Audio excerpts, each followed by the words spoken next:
Hi friends, இந்த வீக்கெண்டை ஒரு ஸ்வீட்டான பாயாசத்தோடு ஆரம்பிக்கலாம். வாங்க பார்க்கலாம் எப்படி செய்கிறதுன்னு. முள்ளங்கியில் சாம்பார் வச்சாவே சாப்பிட மாட்டாங்க. பாயாசம் வச்சா எப்படி சாப்பிடுவாங்க? கண்டிப்பாக சாப்பிடுவாங்க. முள்ளங்கியில் இருக்க தோலை நல்லா பீல் பண்ணிவிட்டு இஞ்சி சுரண்டுறதை வச்சு நல்லா மெல்லிசாக சுரண்டி எடுத்துக்கோங்க. நல்லா தண்ணியை பிழிஞ்சு எடுத்துட்டு உதிரி உதிரியாக எடுத்து வச்சுக்கோங்க.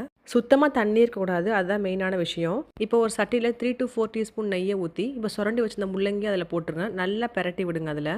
அதில் தண்ணி இருக்காது. சப்போஸ் தண்ணி வந்தால் கூட அந்த நெய்யோடு சேர்ந்து நல்லா வதங்கி வெந்துடும். அது லைட்டாக 10 நிமிஷம் கைவிடாமல் பெரட்டினதுக்கப்புறம் தேவையான அளவுக்கு பாலை ஊற்றிக்கோங்க. அதில் பால் கொதிக்க ஆரம்பிக்கிறதுக்கு முன்னாடி கொஞ்சமாக தண்ணி ஊற்றிக்கோங்க. ஏன்னா பால் அடிப்பிடிக்க ஆரம்பிச்சிடும். அதுக்கப்புறம் இனிப்புக்கு உங்களுக்கு என்ன மாதிரி வேணுமோ, நாட்டு சக்கரையோ இல்லை ஒயிட் சுகரோ இல்லை கண்டன்ஸ் மில்க்கோ உங்களுக்கு என்ன வேணுமோ அதை ஊற்றிக்கோங்க.